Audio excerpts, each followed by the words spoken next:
Amém? 1 João capítulo 2, versículo 18. 1 João 2, 18. Glória a Deus. Nos diz assim: filhinhos, esta é a última hora. E como visto que vem o anticristo, e muitos anticristos têm surgido entre nós, pelo que conhecemos que é já a última hora. Podeis assentar. Muito obrigado. Glória a Deus. Eu estava essa tarde meditando, falando: Senhor, que palavra eu prego? Não é? Porque por mais que você estuda, lê, mas cada culto é um culto. E eu sempre preocupo com aquilo que Deus quer que leve para a igreja, que o Senhor quer que fale com a igreja. Talvez pode vir contra a mão daquilo que você gostaria de ouvir nesta noite, mas o que eu tenho para você é oriundo do trono da graça de Deus. Você pode adorar o nome do Senhor Jesus? Glória a Deus. Então os adoradores, durante o tempo que eu estiver pregando, continue adorando. Durante o tempo que eu estiver pregando, eu quero ver você ainda no mesmo propósito, batendo palma, falando em língua. Porque adorador não cessa em tempo nenhum, não é verdade?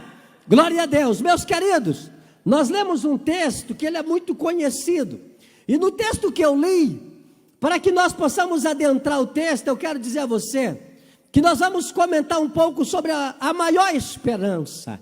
O que é a maior esperança? A maior esperança não é comprar um carro novo. A maior esperança não é mudar-se para uma casa nova. A maior esperança da igreja ou do cristão não é comprar uma herdade, uma fazenda.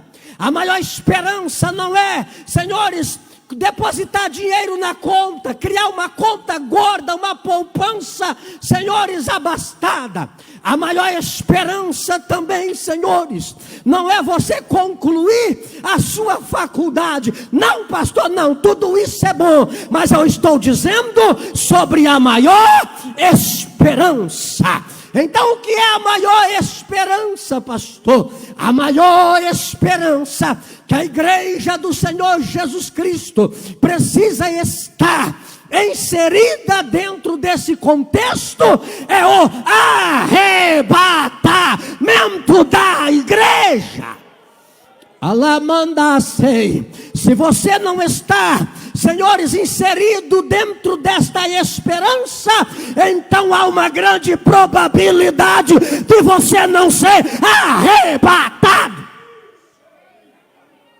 Aleluia. O apóstolo Paulo diz que se nós estivermos, ou se nós esperarmos a Cristo somente nesta vida, então nós somos os mais miseráveis de entre os homens. Então a maior esperança, senhores, é aguardar o grande dia em que a trombeta vai tocar. E aí então nós subiremos ao encontro do Senhor. Antes de começar a pregar, eu quero fazer uma pergunta: quantos estão nesta esperança? Quantos estão nesta esperança? Sabe por quê? Eu estive muito preocupado nesses últimos dias, porque, senhores, a mensagem do arrebatamento, ela tem se ausentado das tribunas, dos altares, dos púlpitos, da boca dos homens de Deus. E estamos vivendo em um tempo em que a nossa juventude parece que não espera. Estamos vivendo em um tempo em que a igreja, de modo geral, parece que não espera. Estamos vivendo, senhores, em uma era em que o mundo de então parece que não espera mais o arrebatamento da igreja. E nós precisamos atentar, porque a trombeta vai tocar. A trombeta vai tocar, que alguém queira ou não, ela toca, que alguém acredite ou não, ela toca, que o inferno queira ou não, que os demônios aceitem ou deixem de aceitar, o alarido vai acontecer, e a igreja do Senhor Jesus Cristo, aqueles que estão nesta esperança, subirão para sempre com o Senhor. Você está aguardando, você está atentando para esta total esperança?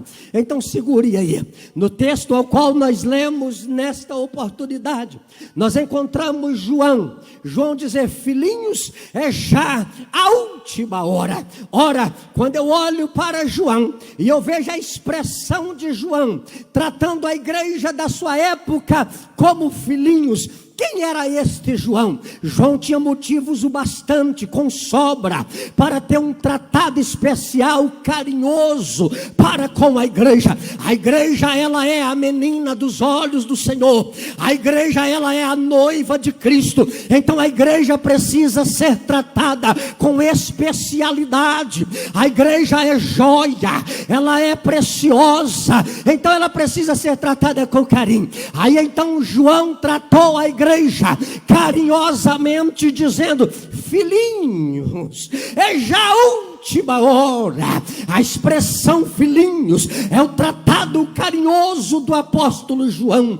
Mas quem era João? João, antes dele ter o seu encontro com Jesus Cristo, o Cristo da cruz, ele tinha um apelido, e o apelido de João era Diógenes, e Diógenes quer dizer filho do trovão. Isso demonstrava o caráter temperamental que João tinha antes dele ter o encontro com o Senhor Jesus Cristo. Mas João abraça a bandeira cristocêntrica, e aí então agora João passa a ser um dos discípulos ao qual compôs o triângulo amoroso, ou seja, daqueles que mais esteve, senhores, próximo ou íntimo do Senhor Jesus Cristo. Era João, Pedro e Tiago. Era o triângulo que mais estava próximo do Senhor Jesus. Esses não se afastavam de Jesus. João era tão próximo, tinha tanta intimidade com Jesus, que quando o Senhor Jesus Cristo estava ministrando a última santa ceia, antes dele ser, senhores, entregue nas mãos dos algozes,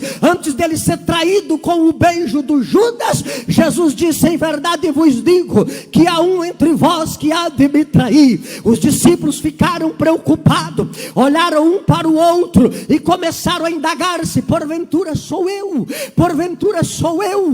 Aí João levanta, porque só quem tem intimidade faz o que João fez. Quem tem intimidade quebra protocolo, e no protocolo da religião judaica, um homem jamais poderia encostar a cabeça no peito, no tórax, no ombro de outro homem, porque isso era feio para a masculinidade.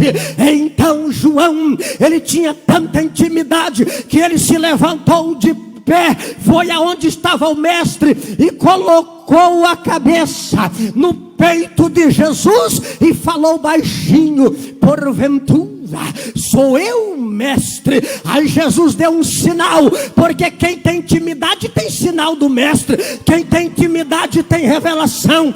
Quem tem intimidade tem visão. Quem tem intimidade com Deus tem segredo do céu. Só quem tem intimidade joga a mão para cima e adore, adore, adore. Cadê os íntimos dele nesta noite? Deixa eu ver.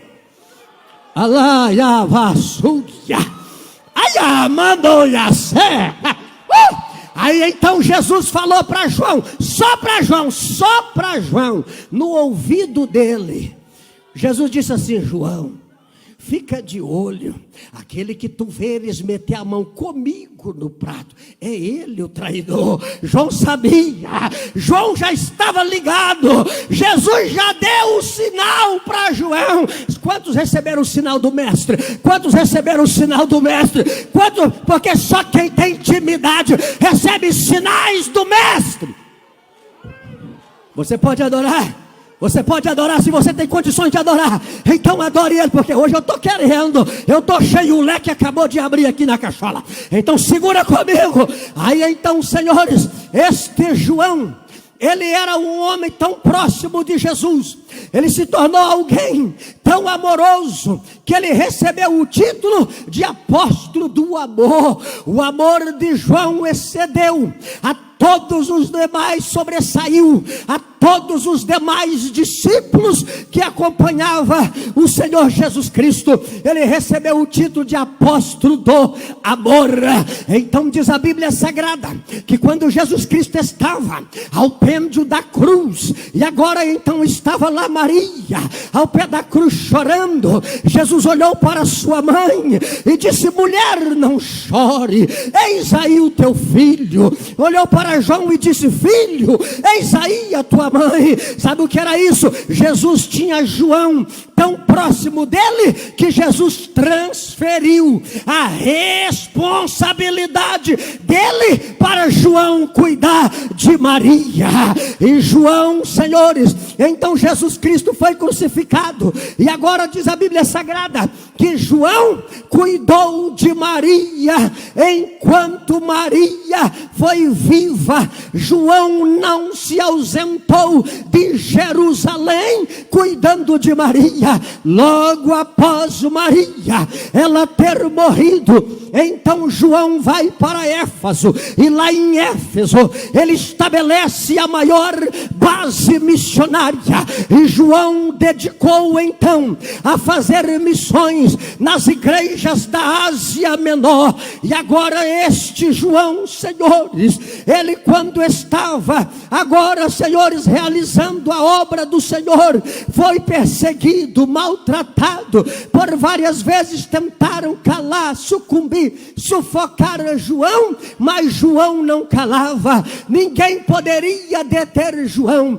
Aí então vinha para o imperador e dizia: olha, o homem não cala, o homem não cessa, não tem nada que faça que impeça esse João de falar daquele Cristo que ele diz ter ressuscitado. Aí então, quando viram que não tinha jeito de calar João, o imperador mandou então levar o João e jogar dentro de um tacho de azeite quente. Levaram o João, jogou dentro de um tacho de azeite. Quando João caiu dentro do tacho de azeite, o azeite esfriou. Sabe por quê? Porque quem tem intimidade com Deus, o maligno não lhe toca. Quem tem intimidade com Deus, por mais que o diabo queira calar, sucumbir, acabar, destruir, Deus o mantém vivo e de pé. Só quem tem intimidade joga a mão, adore a Ele, exalte a Ele, glorifique a Ele, enaltece a Ele, porque esta noite é um culto para os íntimos de Jesus.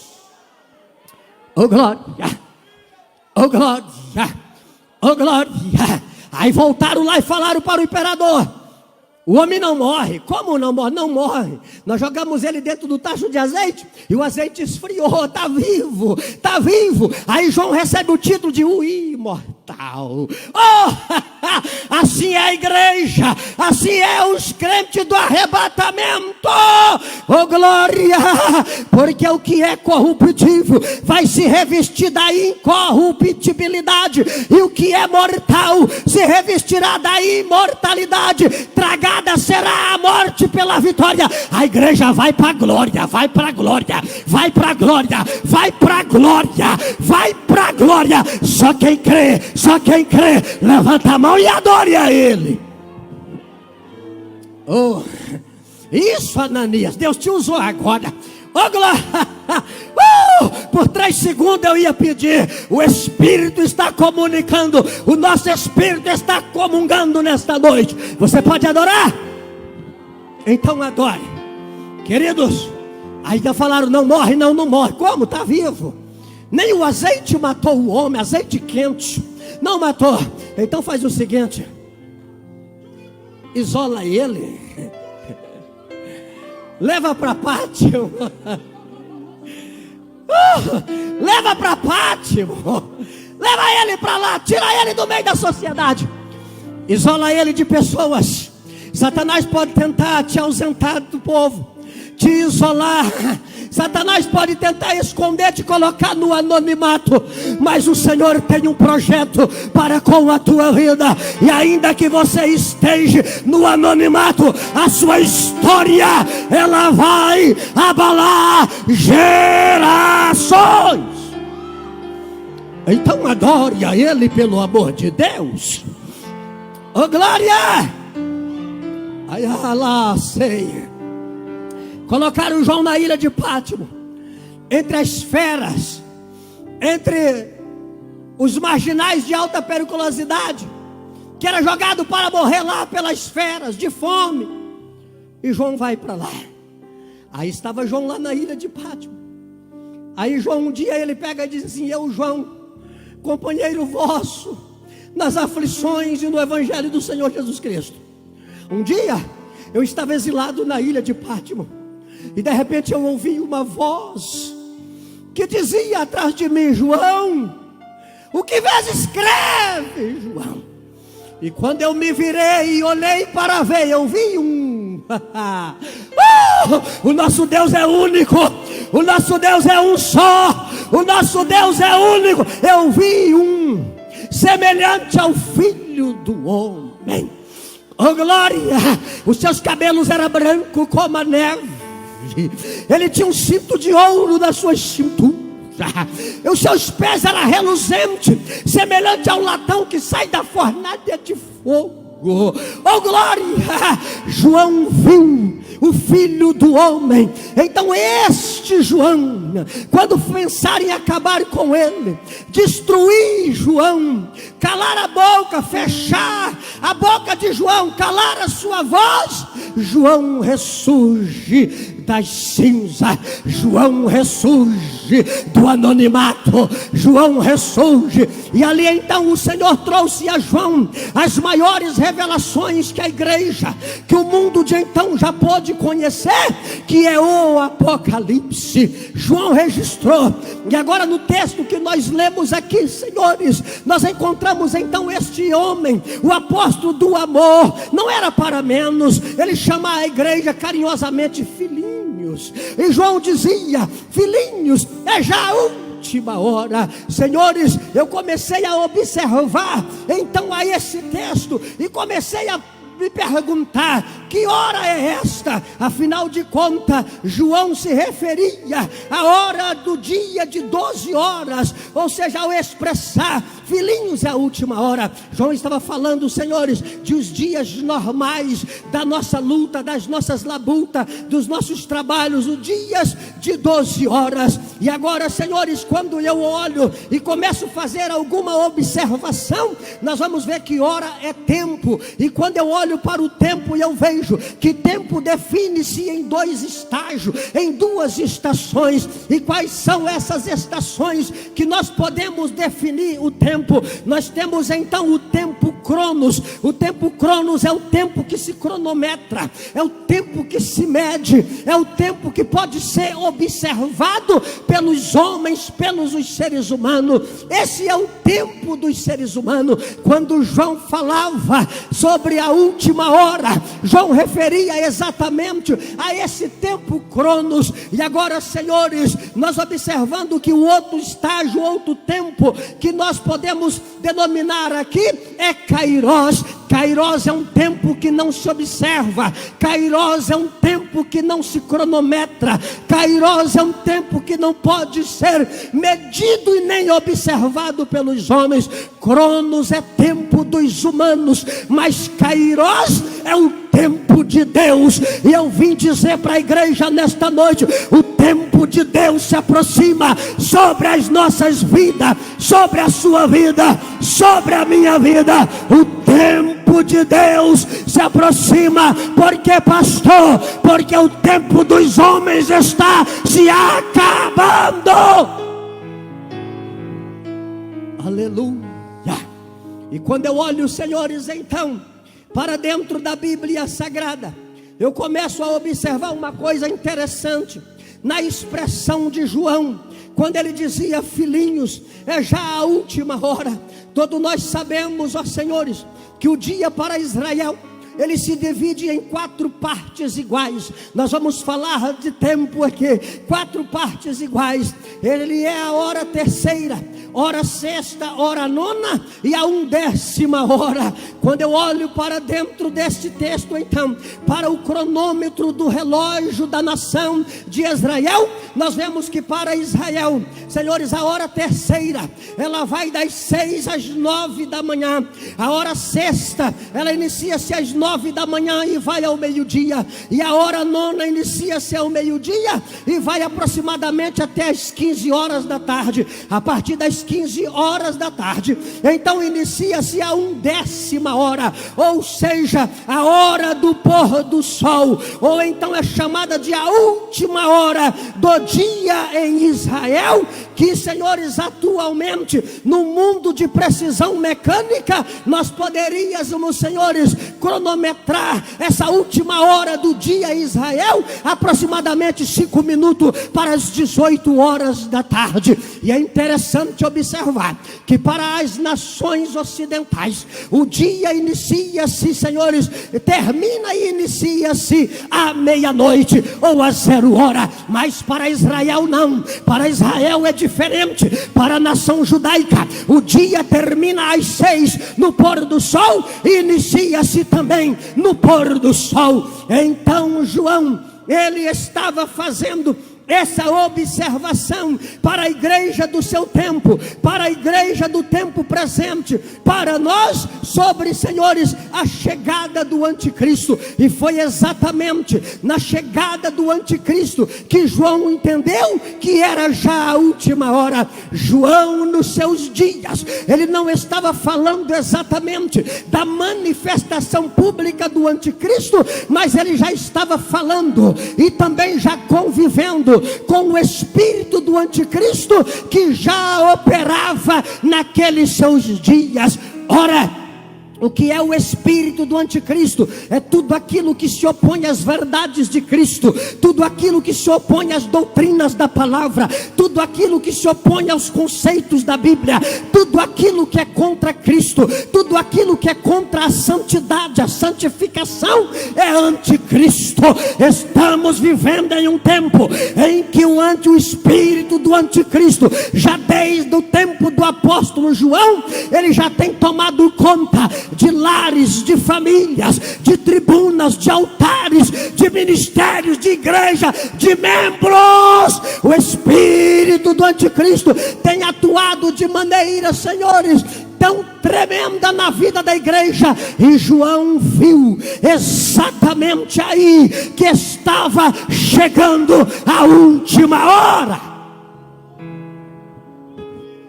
Quando João dizia: filhinhos, é já a última hora, porque muitos anticristos têm surgido, e por isso entendemos que é a última hora. Como eu disse, João não estava falando da manifestação pública, porque o anticristo ainda não manifestou publicamente. O espírito do anticristo já está trabalhando aí.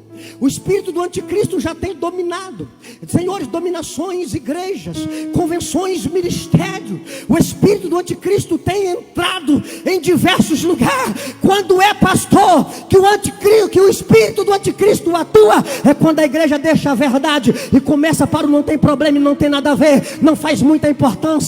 Aí então o espírito do anticristo já está operando. Quando a igreja perde a essência da santificação, quando a igreja perde a essência da santidade, quando o cristão perde a essência, senhores, de uma vida digna em caráter físico e espiritual diante de Deus, aí então é a manifestação do espírito do anticristo. Quem vai dar glória agora? Deixa eu ver. Talvez você não veio e não queria ouvir isso. Pois é, eu trouxe, está quentinho do céu. Eu tenho essa mensagem para você. E quem está na esperança do arrebatamento, entende o que eu estou dizendo nesta noite. Oh glória, oh aleluia, oh glória. Mas quando João dizia: filhinhos, é a última hora, eu começo a observar então que nós, a igreja do Senhor Jesus Cristo, mais do que nunca, senhores, nós estamos vivendo a última hora da igreja. Por que é, pastor? Senhores, um grande rabino conceituado em Jerusalém, ele deu uma entrevista há tempos atrás, E ele disse assim: nós acreditamos que o Messias já está entre nós, por isso já está tudo preparado. A segurança, o sistema político, econômico, todos os sistemas já está preparado. Para quê? Para receber o Messias. Mas nós temos a mente de Cristo. Você sabe quem está por vir. Você sabe quem está por vir. O ano passado, em Jerusalém, reuniu milhões de judeus e começaram a, senhores, fazer lamentações, orarem, clamarem, preparando-se para receberem o Messias. A Bíblia Sagrada diz: ele veio para os que era seu, mas o seu não recebeu. Mas todos quanto recebeu, deu-lhes o direito de serem chamados filhos de Deus, aos que creem no seu nome. Nós sabemos, senhores, que quem está para se manifestar publicamente para a igreja do Senhor Jesus, entende bem que não é o Messias, mas é o anticristo. E na verdade todo o palco está pronto, tudo está preparado. O anticristo está prestes a se manifestar. Mas eu tenho uma notícia boa: quando ele se manifestar publicamente, a igreja já estará na glória. Eu não vou estar aqui para assistir à aclamação do anticristo. Só quem entende o que eu estou dizendo, levanta a mão e adore, exalte o nome dele, glorifique a ele, dignifique ao nome dele. Então, senhores, o que é que João estava dizendo com isto? João estava dizendo que o tempo dos seres humanos na terra, o tempo da igreja, o nosso tempo Cronos, ele já está nos seus minutos finais. Breve a trombeta vai tocar, a igreja vai subir, e eu não quero nem saber o que o anticristo vai fazer na terra. Eu estou indo para a glória. Tem gente preocupado com o anticristo. Eu estou preocupado é com o som da trombeta. Eu estou preocupado é com o som da trombeta. Eu nem vou estar aqui. Então adore, adore, adore, adore, adore, porque a igreja vai triunfar. Oh glória, oh glória. Nós somos a igreja da última hora. Nós somos o povo do arrebatamento. Ayamando-se. Nós somos o povo do arrebatamento. Nós somos a igreja da última hora. Em Mateus, no capítulo 20, versículo 1 ao versículo 16, Jesus deu um cronograma de toda a jornada de trabalho, Senhor, desde a madrugada até a última hora de trabalho. O Senhor Jesus Cristo, ele contou uma parábola, e naquela parábola Jesus disse que havia um certo pai de família, que ele saiu de madrugada. Diga comigo, de madrugada. Ele saiu de madrugada para ajustar trabalhadores para a sua seara. E ele foi e ajustou trabalhadores para a seara.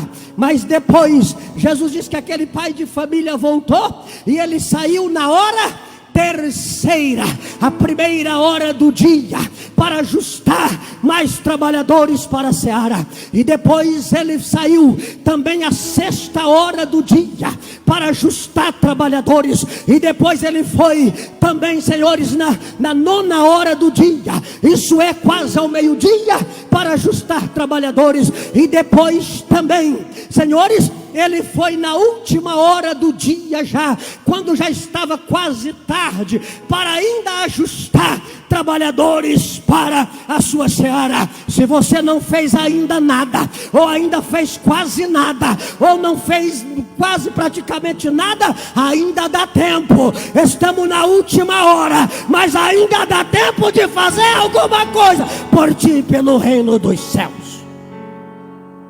Esse é o cronograma de trabalho. Senhores, E quando eu olho para esses trabalhadores da madrugada, eu começo a observar, senhores, quem eram esses trabalhadores da madrugada? Eu estou falando que nós somos a igreja do arrebatamento, a igreja da última hora. Por isso eu estou dando esses dados, esses cronômetros da Bíblia Sagrada. Hebreus no capítulo 11, versículo 7, o Senhor diz assim: pela fé Noé, divinamente avisado das coisas que ainda se não viam, e sendo temente a Deus, preparou uma arca para a salvação da sua casa. Quem eram os pregadores da madrugada? Noé foi o pregador da madrugada. Noé foi o oitavo pregoeiro na sua geração. Noé saiu pregando, pregador da madrugada. O pai de família é o Senhor. Ele ajustou o pregador da madrugada, ele ajustou os patriarcas. Noé foi um deles. Abraão foi também um pregador da madrugada. O versículo 8 de Hebreus 11 diz desta maneira: pela fé Abraão, sendo chamado para um lugar que havia de receber por herança, obedeceu e saiu sem saber para onde ia. Aleluia. Aí depois então, senhores, estes homens que saíram pregando, Noé, Abraão e os demais patriarcas, que foram os trabalhadores da madrugada. Aí nós vemos que em segundo lugar vieram os trabalhadores da hora terceira. Quando você olha para Atos dos Apóstolos, capítulo 2, versículo 15 ao versículo 17, aqui nasce a igreja primitiva, na terceira hora do dia. Na terceira hora do dia, a igreja do Senhor Jesus, ela nasce através do derramamento do Espírito Santo. E aí então Pedro se coloca de pé e diz: ei, isso aqui é o Espírito Santo da promessa que diz Joel. Ó, escuta, para você dar glória, eu estou provando que nós somos a igreja da última hora. Aí Joel, nos seus dias, levanta e diz: eis, assim diz o Senhor, há de ser que nos últimos dias derramarei do meu Espírito sobre toda a carne. Aleluia, aleluia, aleluia, aleluia. Então eu tenho uma notícia para você. Eu não sei se você vai gostar do que eu tenho para dizer, mas olha, pastor Giovanni, que o Espírito Santo diz para mim agora aqui quentinho. Se você está experimentando um avivamento e não tem a esperança do arrebatamento viva, você ainda não foi avivado. Porque a igreja do arrebatamento, ela tem a chama do arrebatamento. Toda igreja que experimenta o genuíno avivamento ou derramar do Espírito, ela quer ser arrebatada.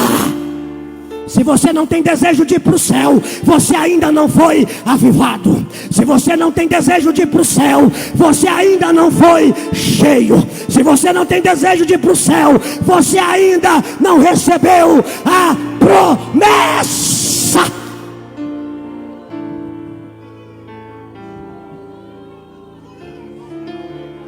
Oh, oh, oh, oh, meu Deus, aleluia. Porque a igreja do arrebatamento, ela é uma igreja poderosa, avivada, incendiada, inflamada, impactada, cheia do Espírito Santo. E se você ainda não foi cheio, há uma grande probabilidade de não subir. Ai, meu Deus, é verdade.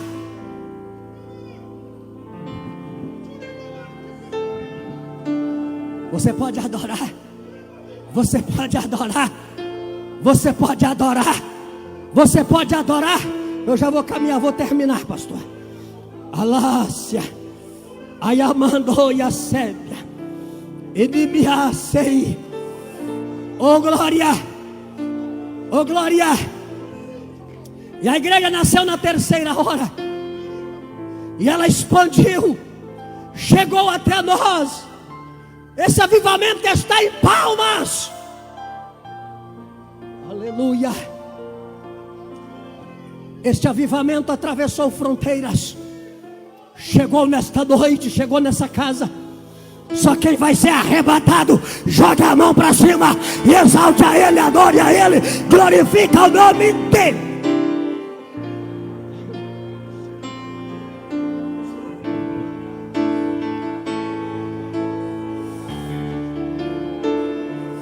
Oh glória.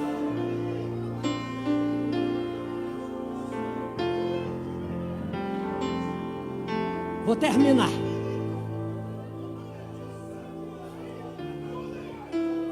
Havia duas leis estabelecidas. Uma delas é a lei moral. A lei moral, ela não muda. A lei moral foi estabelecida por Deus. E esta lei, ela abrange a todos. Mas havia uma lei que foi estabelecida apenas para Israel, que é a lei cerimonial. E diante de algumas exigências da lei cerimonial, uma delas era a guarda do sábado. Mas essa lei era só para Israel. É por isso que eu trabalho no sábado, conto dinheiro no sábado, bebo Coca-Cola, como carne de porco. Porque eu não sou judeu. Tem alguém aqui que tem problema com dinheiro dia de sábado? Manda para mim. Tem alguém que tem problema com carne de porco? Manda lá para casa. Eu não sou israelita.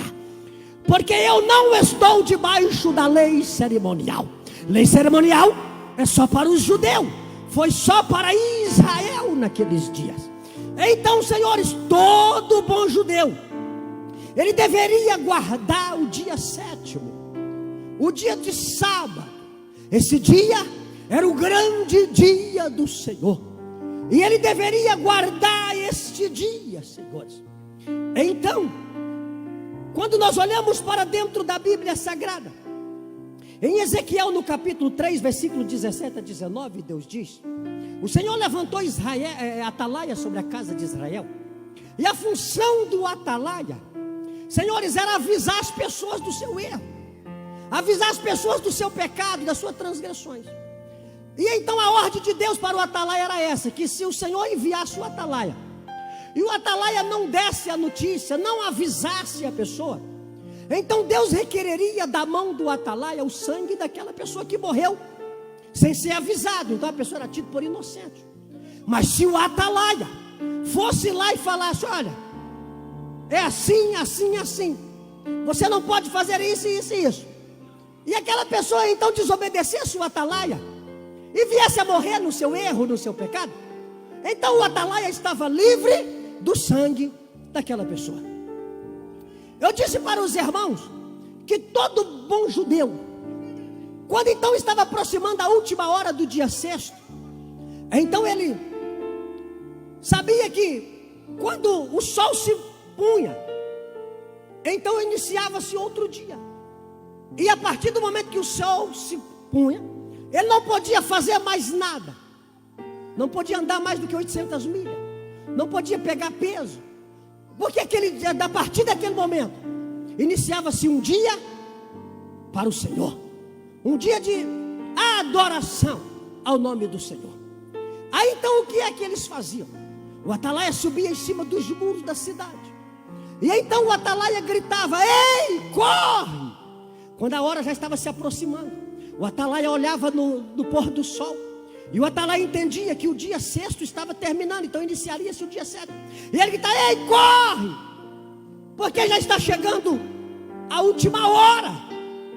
Aí então a pessoa que estava no campo saía, se apressava os passos, a mãe pegava na mão do filho, o esposo pegava na mão da esposa e dizia: vamos correr, porque a hora está encerrando, está chegando a última hora. Porque quando o relógio dava exatamente nas 6 horas da tarde, então fechava os portões da cidade de Jerusalém. E aí então quem estava fora não entrava para dentro, e quem estava dentro não saía para fora. Por quê? Porque a partir daquele momento iniciava-se o dia 7º, era o dia do Senhor. E então as pessoas eram avisadas com antecedência: ei, apressa o passo, corre, está chegando a última hora, corre, a porta vai fechar. E as pessoas que estavam no campo corriam. O marido dizia para a esposa: esforça, porque senão vamos ficar para o lado de fora. Esforça, porque senão não vamos conseguir chegar. O Espírito Santo está dizendo: quem é o atalaia? O Espírito de Deus está dizendo: ei, corre, é a última hora. Ei, apressa o passo, é a última hora. Esforça, é a última hora. Ei, corre. Porque depois que dava a 7ª hora, que os portões fechavam, aí então, Senhor, ninguém entrava e ninguém saía. E naqueles dias, o marginalismo, as pessoas, os vândalos, eles aproveitavam essa oportunidade, que quando os portões da cidade fechavam, as pessoas que ficavam para o lado de fora, que não conseguiam entrar, eles eram saqueados, roubados, destruídos. É a representatividade de Satanás. Satanás faz de tudo para as pessoas ficarem para o lado de fora. Nós estamos chegando na última hora e Satanás quer te deixar para o lado de fora. Satanás está lutando o máximo, está se esforçando o máximo para impedir que alguém entre para dentro. Mas Jesus Cristo é a porta e Ele